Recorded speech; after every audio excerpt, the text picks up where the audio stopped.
አንድ ጥያቄ ልጠይቅህ። በእውነት አሁን እየኖርክ ነው ወይስ በትናንት ጸጸትና በነገ ጭንቀት መካከል ታይዘሃል? ዛሬ የምትሰማው አንድ ሐሳብ ስለ ሕይወትህ ያለህን አመለካከት ሊቀይረው ይችላል። The Power of Now የአሁን ኃይል ምዕራፍ 1 You are not your mind አንተ ሐሳብ አይደለህም። ይህ መጽሐፍ ስለ ገንዘብ አይደለም፣ ስለ ስኬት ብቻ አይደለም። ይህ መጽሐፍ ስለ አእምሮአችን፣ ስለ ሐሳቦቻችንና በአሁኑ ጊዜ ስለመኖር በደንብ ያስተምረናል። ዛሬ አንድ በጣም ጥልቅ ጥያቄ ልጠይቅም። እኔ ሐሳቤ ነኝ ወይ? ትንሽ እስቲ አስበው። አእምሮህ እንዲህ ይላል፣ አንተ አትችልም። አንተ እውነትም አትችልም ወይ?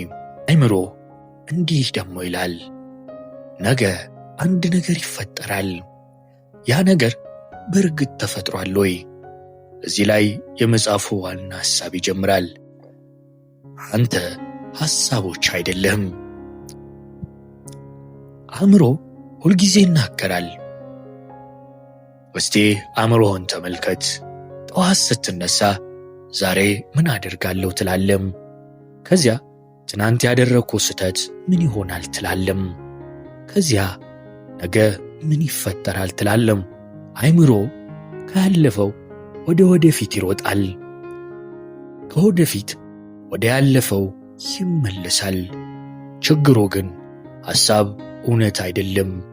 አእምሮ የሚነግር ሁሉ እውነት ላይሆን ይችላል። ሐሳብህን መመልከት። እዚህ ላይ መጽሐፉ አንድ በጣም ኃይለኛ ሐሳብ ያቀርባል። ሐሳብህን ለመመልከት ሞክር። ለምሳሌ እኔ አይሳካልኝም የሚል ሐሳብ ወደ አእምሮ ይመጣል። ወዲያውኑ እኔ አይሳካልኝም ወይ ብለህ ትቀበላለህ። ይልቁንስ አላይሳካም የሚል ሐሳብ ወደ አእምሮ ይመጣበል። ልዩነቱን ተመልከት። በመጀመሪያው አንተና ሐሳብህ፣ በሁለተኛው ግን አንተ ሐሳብህን የምትመለከተው ሰው። ይህ ትልቅ ለውጥ ነው። እንደ ውሃ ላይ ያለ ማዕበል። ሐሳቦችን እንደ ውሃ ላይ ያሉ ማዕበሎች አስብ። ማዕበሉ ይመጣል፣ ከዚያ ይሄዳል፣ ሌላ ማዕበል ይመጣል። እንዲሁም ሐሳቦች ይመጣሉ፣ ይሄዳሉ። አንተ ግን የምትመለከተው ነህ። ሐሳብህ ሊቀየር ይችላል፣ ስሜትህ ሊቀየር ይችላል፣ አስተሳሰብህም ሊቀየር ይችላል። ነገር ግን እነዚህን ሁሉ የሚመለከተው የውስጥ ግንዛቤ አለ። ይህን መጽሐፍ ፕሬዘንስ ወይም ቢንግ ፕሬዘንት በሚል ሐሳብ ያብራራል። ወደ ናው መመለስ ወይም ወደ አሁን ጊዜ መመለስ። አሁን ለራስህ አንድ ጥያቄ ጠይቅ። አሁን በዚህ ቅጽበት ምን ችግር አለ? ትንሽ አስበው። ብዙ ጊዜ የምጨነቀው ስለ ያለፈው ወይም ስለ ወደፊቱ ነው። ትናንት ለምን እንዲያደረግኩ? ነገ ምን ይሆናል? ከአንድ ወር በኋላስ? ነገር ግን አሁን በዚህ ቅጽበት እዚህ ተቀምጠሃል። ትተነፍሳለህ፣ ታያለህ፣ ትሰማለህ። አሁን አለ። ይህ ነው The Power of Now የሚለው ዋና ሐሳብ።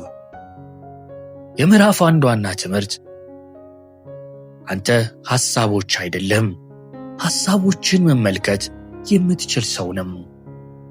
ሐሳብ ሲመጣ ወዲያውኑ አትከተለው፣ ተመልከተው። ስሜት ሲመጣም ወዲያውኑ አትሁነው፣ ተመልከተው እና ካለፈውና ከወደፊቱ ወዲያውኑ ተመለስ። ምክንያቱም ያለፈው አልፏል፣ ወደፊቱ ገና አልመጣም። ያለህበት ብቸኛ ጊዜ አሁን ነው። ምዕራፍ 2 Consequences The Way Out of Pain ከስቃይ የምንወጣበት መንገድ። ስቃይ ሁልጊዜ ከክስተቱ አይመጣም። ብዙ ጊዜ የምንሰቃየው በክስተቱ ምክንያት ሳይሆን ለክስተቱ በምንሰጠው ትርጉም ነው። ለምሳሌ አንድ ሰው በጥሩ ሁኔታ አልተናገረህም። ክስተቱ ያ ብቻ ነው። ግን አእምሮህ እንዲህ ይላል፣ ሆን ብሎ አዋረደኝ፣ ሰዎች ሁሉ እንዲህ ያደርጉኛል፣ እኔ ዋጋ የለኝም። እነዚህ ሐሳቦች ናቸው ስቃዩን የሚያባብሱት። ፔን ቦዲ ምንድን ነው? ኤካርት ቶሌ በመጽሐፉ የፔን ቦዲ የሚለውን ሐሳብ ያስተዋውቃል። ፔን ቦዲ ማለት በቀላሉ ያለፉ ህመሞች፣ ቁጣዎች፣ ፍርሃቶችና አሳዛኝ ልምዶች በውስጣችን የተከማቹ የስሜት ጫናዎች ናቸው። አንድ ጊዜ ትንሽ ነገር ብቻ ይቀሰቅሰዋል። ሰው አንድ ቃል ይናገረናል፣ ወዲያውኑ በጣም ትቆጣለህ። ከክስተቱ በላይ የሆነ ምላሽ ትሰጣለህ። ምክንያቱም የድሮ ስቃይ እንደገና ተቀስቅሷል። ስቃይን ማየት። ስቃይህን አትሽሽ፣ ተመልከተው። ለምሳሌ ተቆጥተሃል። ከመጮህ በፊት ራስህን ጠይቅ፣ አሁን በውስጤ ምን እየተፈጠረ ነው? ይህ ቁጣ ከየት መጣ? ይህ ቀላል ጥያቄ ብዙ ጊዜ ስሜቶቻችንን ለመረዳት ይረዳናል። መቀበል የመጀመሪያው እርምጃ ነው። ብዙዎቻችን ስሜቶቻችንን ለመደበቅ እንሞክራለን። አልተናደድኩም፣ አላዘንኩም፣ ምንም አይደለም። ነገር ግን መጽሐፉ እንዲህ ይለናል፣ የማትቀበለው ስሜት በውስጥህ ይቆያል። የምትቀበለው ግን ቀስ በቀስ ኃይሉን ያጣል። መቀበል ማለት መውደድ አይደለም፣ ያለውን እንዳለ ማየት ነው። አሁን ላይ መመለስ። ስቃይ ሲመጣ አእምሮ ወደ ያለፈው ወይም ወደ ወደፊቱ ይሄዳል። ግን መጽሐፉ እንዲህ ይላል፣ ወደ አሁን ተመለስ። እስቲ በዚህ ቅስፈት እስትንፋስህን አስተውል። የሰውነትህን ስሜት ተመልከት። በዙሪያ ያለውን ድምፅ ስማ። ይህ ትኩረትን ከሚያሰቃዩ ሐሳቦች ወደ እውነተኛው ይመለሰዋል። አንድ ቀላል ምሳሌ አስብ። ዛፍ ከፊት ለፊትህ አለ። አብዛኛውን ጊዜ እኛ ዛፉን አናይም፣ አእምሮአችን ግን እያሰበ ነው። ነገር ግን ለ30 ሰከንድ ያህል ዝም ብለህ ዛፉን ብቻ ብትመለከት አእምሮ ትንሽ ዝም ይላል። ይህ ማለት በአሁኑ ጊዜ መኖር ማለት ነው። የምዕራፍ 2 ዋና ሐሳብ ብዙ ጊዜ ስቃያችንን የሚያባብሰው ክስተቱ ሳይሆን ለክስተቱ የምንሰጠው ትርጉም ነው። ስቃይ ሲመጣ አትሽሸው፣ አትዋጋው፣ አስተውለው፣ ተቀበለው እና ትኩረትህን ወደ አሁን ጊዜ መልስ። ይህ ነው ከውስጥ ስቃይ የመውጣት መጀመሪያ እርምጃ። ምዕራፍ 3 moving deeply in the now በአሁኑ ጊዜ በጥልቀት መኖር። አሁን ያለው ብቸኛው ጊዜ ነው። እስቲ ለአንድ ደቂቃ አስቡ። ያለውን መቀየር እችላለሁ ወይ? አይቻልም። ወደፊቱን ሙሉ በሙሉ መቆጣጠር እችላለሁ ወይ? በጭራሽ አይቻልም። እንግዲያስ በእጃችን ያለው ምንድን ነው? የአሁኑ ቅስፈት ብቻ ነው። መጽሐፉ እንዲህ ይላል፣ ሕይወት ሁልጊዜ የምትኖረው በአሁኑ ጊዜ ብቻ ነው። ለምን አሁኑኑን እናመልጣለን? ብዙ ሰዎች እንዲህ ይላሉ፣ ሥራ ካገኘው በኋላ ደስተኛ ሆናለሁ፣ ብዙ ገንዘብ ካገኘው በኋላ ሰላም አገኛለሁ፣ ይህ ችግር ካለፈ በኋላ እኖራለሁ። ነገር ግን ያ ቀን ሲመጣ ደግሞ ሌላ ነገር እንፈልጋለን። ስለዚህ ሕይወታችንን ሁልጊዜ ወደፊት እንገፋዋለን። መጽሐፉ ግን እንዲህ ይላል፣ ሕይወት የሚከናወነው አሁን ነው፣ ነገ አይደለም። ቀላል ልምምድ። አሁን ለ10 ሰከንድ ያህል እስትንፋስህን ተመልከት። ወደ ውስጥ ሲገባ፣ ወደ ውጭ ሲወጣ፣ ሌላ ምንም አታስብ። ይህን ስታደርግ አእምሮ ትንሽ ጸጥ ይላል። ይህ የመገኘት ወይም ፕሬዘንስ መጀመሪያ ነው። አእምሮህን አገልጋይ አድርገው። አእምሮህ ጥሩ መሳሪያ ነው። ለማሰብ፣ ለመማር፣ ችግር ለመፍታት ያገለግልሃል። ግን አእምሮህ ጌታ ከሆነ ሰላምህን ይወስደዋል። አንተ አእምሮህን መጠቀም አለብህ። አእምሮህ አንተን መጠቀም የለበትም። ትንንሽ ነገሮችን ማስተዋል። በየቀኑ የምታደርጋቸውን ነገሮች በሙሉ ትኩረት አድርግ። ሻይ ስትጠጣ ጣዕሙን አስተውለው። ስትራመድ የእግርህን እንቅስቃሴ ይሰማ። ወፎችን ስትሰማ በእውነት ስማቸው። እነዚህ ትንንሽ ልምዶች ወደ አሁን ጊዜ ይመልሱሃል። ጭንቀት የሚኖረው ወዴት ነው? ጭንቀት አብዛኛውን ጊዜ የሚመጣው ከወደፊት ፍርሃት ነው። ጸጸት ደግሞ ከያለፈው ነው። ሰላም ግን በአሁኑ ጊዜ ይገኛል።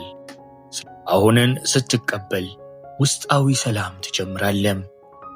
ሕይወትን አሁን መኖር። ብዙዎቻችን አንድ ቀን ደስተኛ ሆናለሁ ብለን እናስባለን።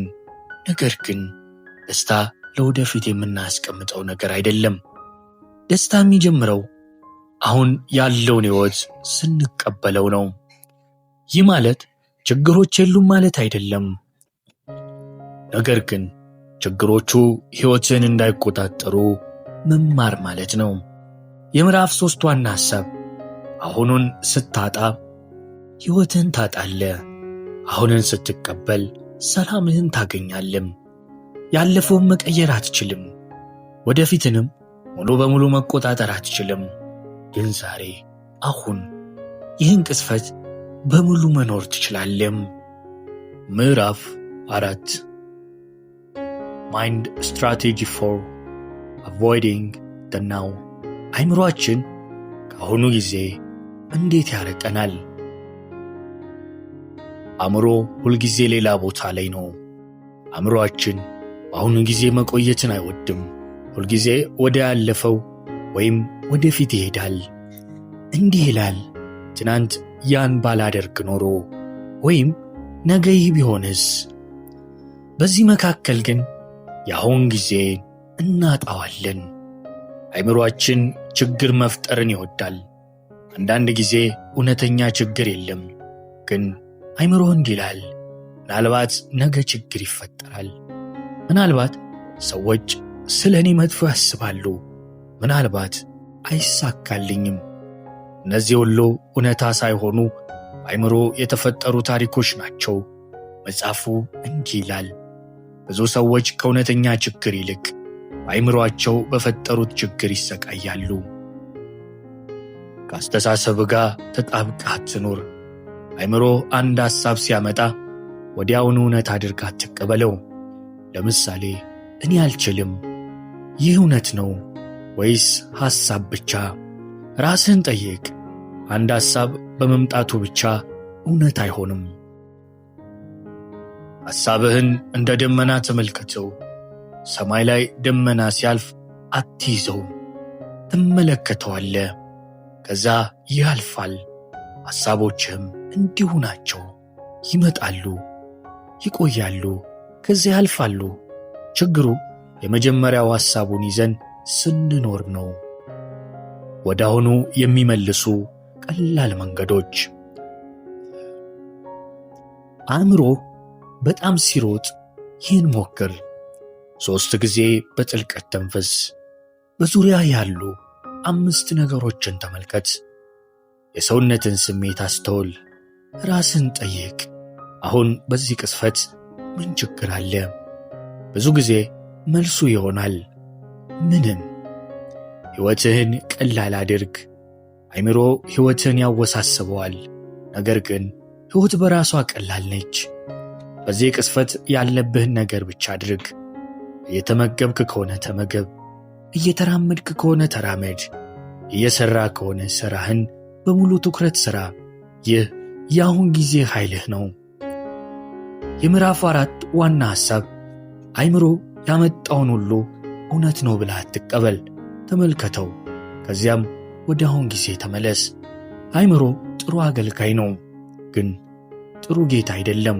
ስለዚህ እሱን ተጠቀምበት፣ ነገር ግን እሱ እንዲቆጣጠር አትፍቀድለት። ምዕራፍ 5 The State of Presence። የመገኘት ሁኔታ። ፕሬዘንስ ማለት ምንድን ነው? ፕሬዘንስ ማለት ሰውነትህ አንድ ቦታ ላይ ያለ አእምሮህም እዚያው መሆኑ ነው። ብዙ ጊዜ ግን አይሆንም። ሰውነታችን እዚህ ነው፣ አእምሮአችን ግን ትናንት ወይም ነገ ላይ ነው። ሕይወትን በእውነት የምትኖረው አእምሮ ጸጥ ባለበት ጊዜ ነው። ፕሬዘንስ እንዴት ይሰማናል? በጣም ቀላል ምሳሌ እንመልከት። አንድ ቀን የፀሐይ መጥለቅን ተመልክተህ ታውቃለህ? በዚያ ቅስፈት ሐሳብ ይቀንሳል። ጊዜ ቆመ ይመስላል። ውስጥ ሰላም ይሰማዋል። ይህ ነው ፕሬዘንስ። ሙሉ ትኩረት መስጠት። አንድ ሰው ሲያናግርህ እውነት ታደምጠዋለህ ወይስ እሱ እየተናገረ አንተ የምትመልሰውን ነገር እያሰብክ ነው? ፕሬዘንስ ማለት በሙሉ ትኩረት መስጠት ነው። ይህ ግንኙነታችንን ያሻሽላል። ሰዎችም እንደተከበሩ ይሰማቸዋል። ትንንሽ ነገሮችን ማየት። ፕሬዘንስ ሲኖርህ ከዚህ በፊት ያላስተዋልካቸውን ነገሮች ማየት ትጀምራለህ። የወፎቹን ድምፅ፣ የነፋስን ቅዝቃዜ፣ የዛፎቹን አረንጓዴ፣ የልጆቹን ሳቅ። እነዚህ ሁሉ ሁልጊዜ ነበሩ። እኛ ግን በሐሳቦቻችን ተጠምደን አላየናቸውም። በችግር ጊዜ ፕሬዘንስ ይረዳል። ሕይወት ሁልጊዜ ቀላል አይሆንም። ችግሮች ይመጣሉ፣ ጭንቀቶቻችንም ይኖራሉ። ነገር ግን ፕሬዘንስ ያለው ሰው ከመደናገጥ በፊት ይቆማል፣ ይተነፍሳል፣ ሁኔታውን ይመለከታል፣ ከዚያ በጥበብ ይወስናል። ፕሬዘንስ የሚጀምረው በአንድ ቅጽበት ነው። ብዙ ሰዎች እንዴት እንጀምር ይላሉ። መጽሐፉ የሚሰጠው መልስ ቀላል ነው። አሁን ይህን ቅጽበት አስተውል። እስትንፋስህን ስማው። የእጆችን ስሜት አስተውል። በዙሪያ ያለውን ድምፅ ስማ። እነዚህ ቀላል ነገሮች ወደ ፕሬዘንስ ያመሩናል። የፕሬዘንስ ውጤት። ፕሬዘንስ ሲለማመድ ጭንቀት ይቀንሳል፣ ትኩረት ይጨምራል፣ ግንኙነቶች ይሻሻላሉ፣ ውሳኔዎች የተሻሉ ይሆናሉ፣ ከውስጥ የሚወጣ ሰላም ይሰማሃል። ፕሬዘንስ ችግሮችን አያጠፋም፣ ነገር ግን ችግሮቹን በተረጋጋ መንገድ እንድትጋፈጥ ይረዳሃል። የምዕራፍ 5 ዋና ሐሳብ ፕሬዘንስ ማለት በሙሉ በአሁን ጊዜ መኖር ነው። አእምሮ ጸጥ ሲል ውስጣዊ ሰላም ይጀምራል። በየቀኑ ጥቂት ደቂቃዎችን በሙሉ በአሁን ጊዜ ለመኖር መሞከር ትንሽ ትንሽ ሕይወት መቀየር እንደሚጀምር ታያለ። ምዕራፍ 6 በኢነር ቦዲ የውስጣዊ ሰውነት ኃይል። ከአእምሮ ወደ ሰውነት ተመለስ። ብዙ ጊዜ ሙሉ ቀናችንን በሐሳብ እናሳልፋለን፣ ግን ሰውነታችን እዚህ አለ። መጽሐፉ እንዲህ ይላል፣ ትኩረትህን ከሐሳብ ወደ ሰውነት ስታመጣ ወደ አሁን ጊዜ ትመለሳለህ። ቀላል ልምምድ። አሁን ለ10 ሰከንድ እጆችህን ተመልከት፣ አታንቀሳቅሳቸው።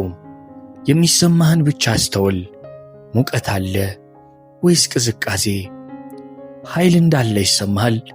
ይህ ሰውነትህን ማስተዋል ነው። ሰውነትህ ወደ ሰላም ያመራሃል። አእምሮ ሲጨነቅ፣ ሐሳቦች ሲበዙ፣ ትኩረትን ወደ ሰውነት መመለስ ሞክር። እስትንፋስህን ስማ፣ የልብህ ምት አስተውል። እግሮችህ መሬትን እንዴት እንደሚነኩ ይሰማ። ይህ አእምሮህን ጸጥ ያደርገዋል። ሐሳቦች እንደ ማዕበል ናቸው።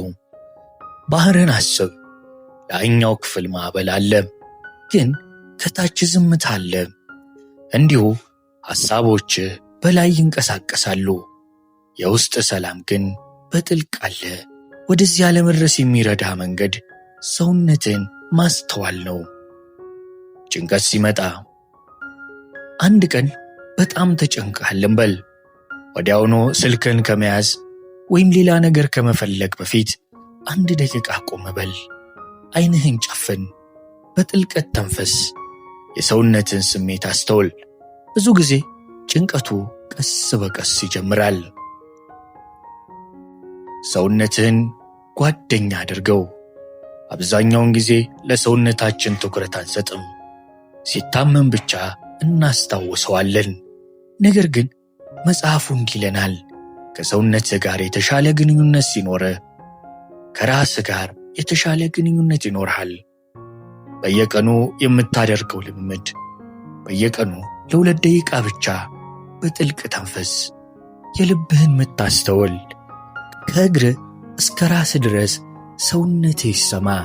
ምንም አታድርግ፣ ብቻ ተመልከተው። ይህ ቀላል ልምምድ ፕሬዘንስን ይመልስልሃል። የምዕራፍ 6 ዋና ሐሳብ፣ አእምሮ ሲደክም ወደ ሰውነትህ ተመለስ። ሰውነትህ ሁልጊዜ በአሁን ጊዜ ውስጥ ነው። የውስጣዊ ሰውነትህን ማስተዋል የውስጥ ሰላምን ለማግኘት ከሚረዱ ቀላልና ኃይለኛ መንገዶች አንዱ ነው። ምዕራፍ 7 ፖርታል ኢንቱ ዘ አንማኒፌስትድ፣ ወደ ጥልቅ ውስጣዊ ሰላም የሚወስዱ መንገዶች። ውስጣዊ ሰላም ሁልጊዜ አለም። ብዙ ሰዎች ሰላምን ከውጭ ይፈልጋሉ። ገንዘብ ካገኘው፣ ቤት ከገዛው፣ ስራዬ ከተሻሻለ ከዚያ ሰላም አገኛለሁ ብለው ያስባሉ። ነገር ግን መጽሐፉ እንዲህ ይላል፣ እውነተኛ ሰላም በውስጥ አስቀድሞ አለ። ዝምታህን ማዳመጥ። ዝምታ የድምፅ እጥረት ብቻ አይደለም። ዝምታ ውስጣዊ አእምሮ ያርፋል። ለ1 ደቂቃ ብቻ ምንም ሳታደርግ ቆይ። በዙሪያ ያለውን ጸጥታ ስማ። ከዚያ ውስጥህም ቀስ በቀስ ይረጋጋል። ተፈጥሮ ታላቅ አስተማሪ ናት። አንድ ዛፍ ተመልከት፣ አንድ ወንዝ ተመልከት፣ ሰማዩንም ተመልከት። ተፈጥሮ አትቸኩልም፣ አትጨነቅም። ነገር ግን ሁሉም ነገር በስርዓት ይሄዳል። መጽሐፉ የሚያስተምረንም ይህንን ነው። ከተፈጥሮ እንማር። እስትንፋስህ በር ነው። እስትንፋስህን አስተውል። ወደ ውስጥ ሲገባ፣ ወደ ውጪ ሲወጣ። እስትንፋስህን መከታተል በጣም ቀላል ነው፣ ግን ጥልቅ ኃይል አለው። ምክንያቱም ትኩረትህን ከሐሳቦች ወደ አሁን ጊዜ ያመጣል። በእውነት ማየት። አንድ አበባ ስታይ ወዲያውኑ ስሙን አትጥራ፣ ቀለሙን ብቻ ተመልከት። ውበቱን አስተውል። አንድ ልጅ ሲስቅ በእውነት ተመልከት። እነዚህ ቅስፈቶች ወደ ጥልቅ ሰላም ይመሩሃል። ሰላም ውስጥህ ነው። አንዳንድ ሰዎች ሰላምን ከሌሎች ሰዎች ይጠብቃሉ። ነገር ግን መጽሐፉ እንዲህ ይላል፣ ሰላም የምታገኘው ከውጭ ሳይሆን ከውስጥህ ነው። ይህን ስታውቅ ሁኔታዎች ቢቀየሩም በቀላሉ አትናወጥም። በየቀኑ የምታደርገው ልምምድ፣ በየቀኑ 5 ደቂቃ ብቻ በጸጥታ ተቀመጥ። እስትንፋስህን ተከታተል። የተፈጥሮን ድምፅ ካለ አዳምጥ። ሐሳቦች ቢመጡ አትዋጋቸው፣ ይለፉ። ወደ አሁን ጊዜ ተመለስ። ይህ ቀላል ልምምድ ውስጣዊ ሰላምህን ያጠናክረዋል። የምዕራፍ 7 ዋና ሐሳብ፣ የምትፈልገው ሰላም ከውጭ አይመጣም። እሱ ሁልጊዜ በውስጥህ አለ። አንተ ማስተዋል ብቻ ነው የሚያስፈልግህ። ዝምታ፣ እስትንፋስ፣ ተፈጥሮና ሙሉ ትኩረት ወደዚህ ወደ ውስጣዊ ሰላም የሚያስገቡ መንገዶች ናቸው። ምዕራፍ 8 ላይትን ሪሌሽንሺፕስ፣ ጤናማና ንቁ ግንኙነቶች። ብዙ ግንኙነቶች ለምን ይቸገራሉ? ብዙ ጊዜ ችግሩ ሌላው ሰው አይደለም። ችግሩ የኛ ኢጎ ነው። ኢጎ ሁልጊዜ እኔ ትክክል ነኝ፣ እሱ ተሳስቷል፣ እኔ መሸነፍ የለብኝም ብሎ ያስባል። ይህም ግጭት ይፈጥራል። ማዳመጥ የፍቅር ምልክት ነው። አንድ ሰው ሲኖር በእውነት አዳምጠው። መልስ ለመስጠት ብቻ አትስማ፣ ለመረዳት ስማ። ሰው ሲሰማ እንደ ተከበረ ይሰማዋል። የግንኙነትን ያጠናክራል። በቁጣ ጊዜ ምን ታደርጋለህ? አንድ ሰው ቢናደድብህ ወዲያውኑ መመለስ አያስፈልግህም። መጀመሪያ አንድ ጥልቅ እስትንፋስ ውሰድ። ሰውነትህን አስተውለው። ቁጣውን ተመልከት። ከዚያ ተናገር። ብዙ ግጭቶች የሚፈጠሩት ያለማሰብ በምንመልሰው ምላሽ ነው። ፍቅርና ፍላጎት አንድ አይደሉም። ቶሌ የሚለው አንድ አስፈላጊ ሐሳብ አለ። ብዙ ሰዎች ፍቅር ብለው የሚጠሩት ሌላውን ሰው የራሳቸው ደስታ ምክንያት ለማድረግ መፈለግ ነው። እውነተኛ ፍቅር ግን ሌላውን ሰው እንደሆነ መቀበል ነው። እሱን ለመቆጣጠር መሞከር አይደለም። ሌሎችን ከመቀየር በፊት ራስን ቀይር። ብዙ ጊዜ እንዲህ እንላለን፣ እሱ ቢቀየር ሁሉም ይስተካከላል። ነገር ግን መጽሐፉ እንዲህ ይለናል፣ የምትቆጣጠረው ሌላውን ሰው አይደለም፣ ራስህን ነው። አንተ ስትረጋጋ ግንኙነትም ቀስ በቀስ ይሻሻላል። ሌሎችን እንደ ሰው ተመልከት። ሰዎችን በፍርድ አትመልከታቸው። ሁልጊዜ የራሳቸው ፈተና አላቸው። ሁሉም የማታውቀውን ጭንቀት ይሸከማሉ። ይህን ስታስታውስ ርኅራኄ ይጨምራል፣ ቁጣም ይቀንሳል። በየቀኑ የምታደርጋቸው ልምምዶች። ዛሬ ከአንድ ሰው ጋር ስታወራ በሙሉ ትኩረት አዳምጠው። በመሃል ገብታ አታቋርጠው። ቁጣ ከተሰማ ከመናገር በፊት አንድ ጊዜ ተንፈስ። ሌላውን ለመረዳት ሞክር፣ ለመፍረድ አይደለም። ይህ ቀላል ልምምድ ግንኙነቶችን በጣም ይለውጠዋል። የምዕራፍ 8 ዋና ሐሳብ ጤናማ ግንኙነት የሚጀምረው ሌላውን ሰው በመቀየር ሳይሆን ራስን በማስተዋል ነው። በአሁን ጊዜ መገኘት፣ በጥልቀት ማዳመጥና በምላሽ ከመቸኮል ይልቅ በንቃት ማዳመጥ መምረጥ ጠንካራና ጤናማ ግንኙነት ይፈጥራል። ምዕራፍ 9 Beyond happiness and unhappiness there is peace። ከደስታና ከሐዘን በላይ ያለ ሰላም። ደስታ ሁልጊዜ አይቆይም። ሁላችንም ደስተኛ መሆን እንፈልጋለን፣ ግን ሕይወት ሁልጊዜ አንድ አይነት አይደለችም። አንድ ቀን ጥሩ ዜና ይመጣል፣ ሌላ ቀን ፈተና ይመጣል፣ ደስታ ይመጣል፣ ከዚያ ደግሞ ያልፋል፣ ልክ እንደ ዝናብና ፀሐይ። ሐዘንም ለዘላለም አይቆይም። ሐዘን ሲመጣ ብዙ ጊዜ ይህ ሁኔታ መቼም አያልፍም ብለን እናስባለን። ግን ሕይወትን ወደ ኋላ ብንመለከት ብዙ ከባድ ጊዜያቶች አልፈዋል። ይህም ያስተምረናል። ስሜቶች ይመጣሉ፣ ያልፋሉ። ሰላም ከስሜቶች በላይ ናቸው። ይህ የሚለው ዋና ሐሳብ ቶሌ የሚለው ዋና ሐሳቢ ነው። ደስታም ሐዘንም የሕይወት አካል ናቸው። ነገር ግን በውስጣችን ከነዚህ ሁሉ በላይ የሆነ ጥልቅ ሰላም አለም።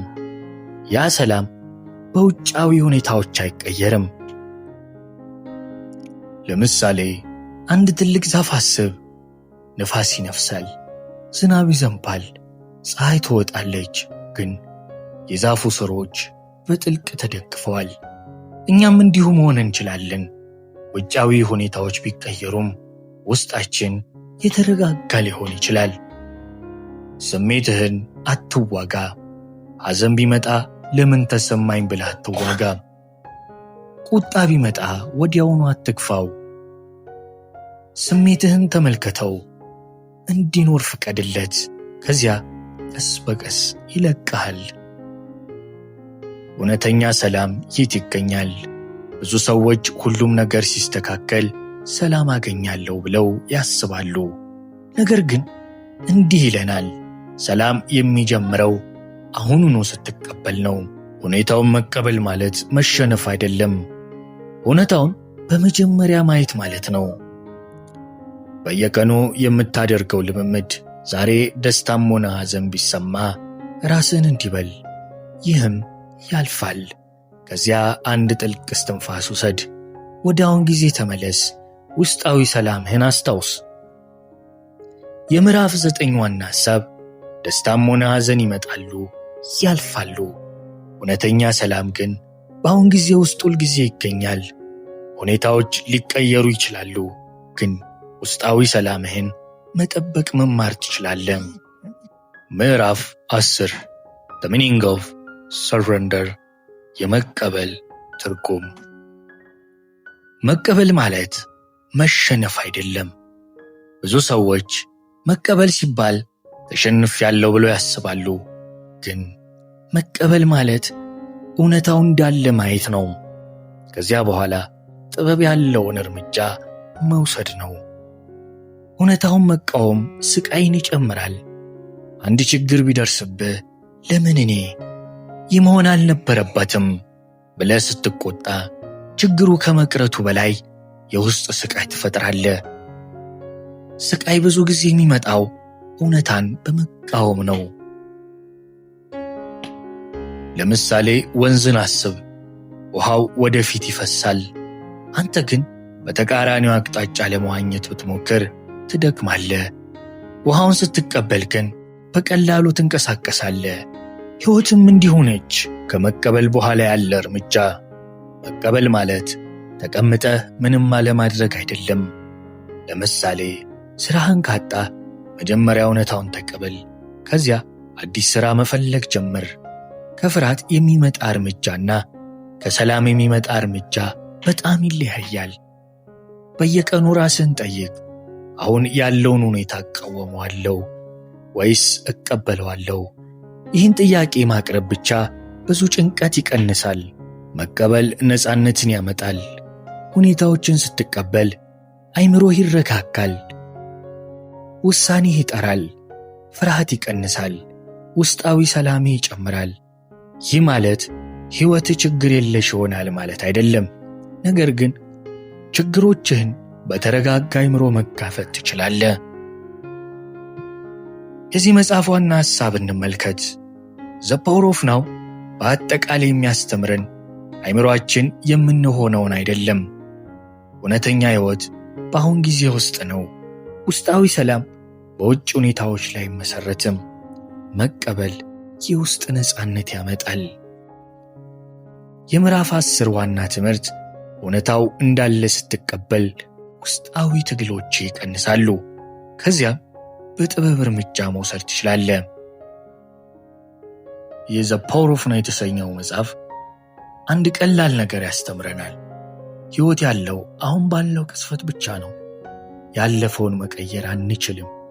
የወደፊቱንም ሙሉ በሙሉ መቆጣጠር አንችልም። ነገር ግን አሁን እንዴት መኖር መምረጥ እንችላለን። ይህ መጽሐፍ ከተመቻችሁ፣ ከጠቀማችሁ ላይክና ሼር ማድረግ እንዳይረሳ። የእናንተን ሐሳብ ደግሞ በኮሜንት ላይ አስቀምጡልኝ። ቤተሰብ ካልሆናችሁ ደግሞ ሰብስክራይብ ማድረግ እንዳይረሳ። ከልብ አመሰግናለሁ። እወዳችኋለሁ። በሌላ መጽሐፍ እስካገኛችሁ ድረስ ደህና ቆዩልኝ።